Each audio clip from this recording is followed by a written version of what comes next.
Hello guys, kuna vari kuda video iri guys. Tanga walaika kana walaika then wobva unyora mu comment section uti send me ndobva ndakusendera.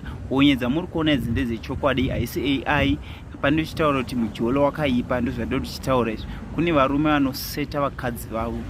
Sezva muri kuona pa video irori. Video nditonaro full video. Matangira zvakaita everything nditonaro but ndingakwanisa kuisa full video rese pano pa Facebook. So kuna ari kuda video iri laika kana walaika then wonyora mu comment section send me ndobva ndakusendera ku inbox. So sharp makadi muri yeZimbabwe tiri kuno ku Mount Durban kurushinga kune chiitiko chaitika ikoko chiri kunzi chane mazuva anosvika matatu. Pane mukadzi nemurume vari kubuda honye kunhengo dzavo dzesvika rudzi.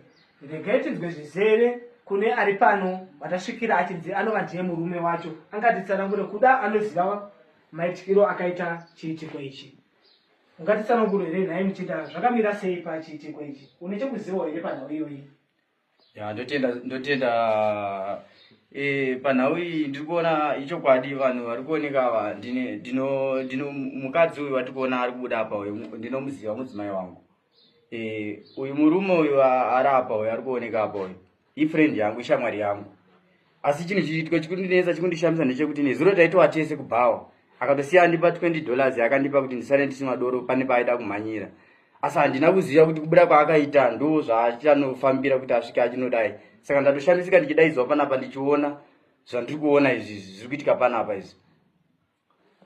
Zvakaoma muri yeZimbabwe muri kutongozvinzwira. Idzi dziri kunzi ishamwari neshamwari dzechirume vanga vachifambidzana zvonguva nenguva vachishanda kumabasa avo akare echikorokozaya. Asi mumwe wake anonzi ane kuwanawo kukuru kwaanoitawo kudarika mumwe wake. Saka ndizvo ndizvo here zvakakonzesa kuti akwanise kuzopfimbawo mudzimai wake, kana kuti mudzimai ndiye ane shavu rechipfambi rekuti anenge achida kungosangana nevarume vakawanda.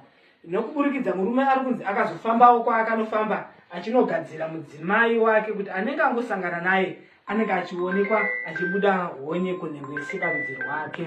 Saka regatizwe zvizere kubva kune murume kuti akanzi kana zvichinge zvadai zvichange zvichizofambiswa sei. Ya inini zvakanzi ndinokwanisa kuti tiende kudare. Saka apa panoda kuti paripwe. Inini kana pasina kuripwa inini handina kwandinokwanisa kuenda kuti ndikwanise kuti tionere vanhu ava kana pasina kuripwa. Saka paroda kuripwa. Zvakanaka muri yeZimbabwe ndofunga muri kuzvinzwira pari kunzi panoda kunge achiripwa, kana pasina kunge achiripwa mudzimai anofanira kunge achiteerana nechikomba chake chaanacho. Saka chikamu chinotevera tichachinzwa kana vachinge vabva kudare kwasekuru kwavakanobatsirwa kwacho.